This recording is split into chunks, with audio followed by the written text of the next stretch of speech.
महाराष्ट्रातील तरुणांना आणि महिलांना काय हवंय?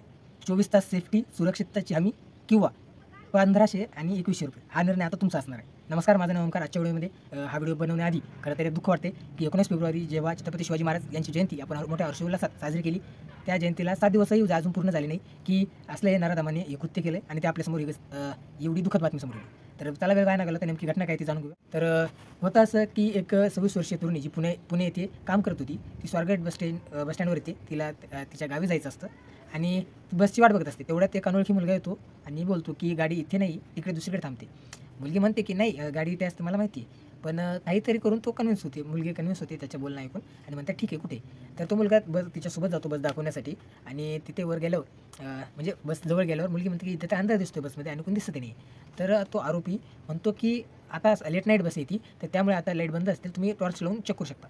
तर मुलगी विश्वास ठेवून ठीक आहे म्हणते आणि टॉर्च लावून चेक करायला जाते वर आणि आरोपीला कळून चुकते की मुलगी एकटी. तर त्याने त्या संधीचा फायदा घ्यायचा त्याच्या डोक्यात त्या नराधमाच्या विचार येतो आणि तो तिच्या मागे जातो आणि दरवाजा लावून तो अतिप्रसंग करतो. तर आता येथे प्रश्न असा उपस्थित होतोय आणि माझंही हे मत आहे की आपल्या देशातील जे क्रिमिनल्स आहेत, खास करून त्यामध्ये त्यांना आपल्या देशातील कायदेव्यवस्थेवर कोणत्याही प्रकारची भीती नाही राहिली आहे. कोणत्याही प्रकारचं जे आतमध्ये दडपण असलं पाहिजे, भीती असली पाहिजे, ते राहिलं नाही. आता मला महाराष्ट्र शासन आणि आपल्या देशातील कायदेव्यवस्थेला प्रश्न आहे की आता तुम्ही त्या मुलीला कशाप्रकारे तिला न्याय मिळवून देणार? म्हणजे तिच्यावर जो अतिप्रसंग झाला तो तिच्या पूर्ण जोपर्यंत ती जिवंत आहे तोपर्यंत तिच्या डोक्यातून काही जाणार नाही आणि तिच्यावर जो अन्याय झाला आहे, असं नाही आहे की ती पहिली आहे आणि असंही नाही आहे की ती शेवटची. याआधीसुद्धा काहीच दिवस झालेत की बदलापूर आणि कोलकातामध्ये जे प्रकरण झालं ते ताजं असतानाच ही घटना आपल्यासमोर आली आणि त्यांना तर न्याय मिळाला की नाही अजून मला तर प्रश्नच आहे. पण आता ही घटना आपल्यासमोर आली. याबद्दल आपलं सरकार, आपली कायदेव्यवस्था नेमकी करते काय, मला असा प्रश्न पडतो. म्हणजे आतापर्यंत आपल्या देशाचा इतिहास आहे की असं कधी घडून नाही आलं की एखाद्या मुलीवर त्याच्यावर अन्याय होतोय अशी घटना होती आणि त्या आरोपीला भर चौकामध्ये एन्काउंटर केला गेला किंवा त्याला ताबडतोब शिक्षा देण्यात आली. म्हणजे यामध्ये एकतर असं होतं की वर्षानुवर्ष तारीख पडत राहते, केसेसच्या तारखी पडत राहतात आणि न्याय भेटणं दूर, तो फक्त जास्तीत जास्त जेलमध्ये ठेवतो त्या आरोपी. आणि यामुळेच दुसरे काही लोक असतात ज्यांच्या डोक्यामध्ये असं येऊ शकतं की आपणही केलं काय बिघडणार आहे, फार फार तर जेलमध्ये जाईल. पण त्यांची हिंमत त्यामुळे फार वाटते आणि जणू सर्व रेपिस्ट आणि क्रिमिनल्सना त्यांच्या मनात एक गोष्ट आता फिट झाली आहे की आपल्या देशामध्ये असले कृत्य करणं फार सोपं आहे. जास्तीत जास्त फार फार तर सगळ्या देशामध्ये शिव्या भेटतील, सगळीकडे त्या मुलीच्या फोटोसमोर मेणबत्त्या लावल्या जातील, वी वॉन्ट जस्टिसचे नारे दिले जातील, नेते एकमेकांवर वार प्रतिवार करणार आणि शेवटी वातावरण शांत होणार.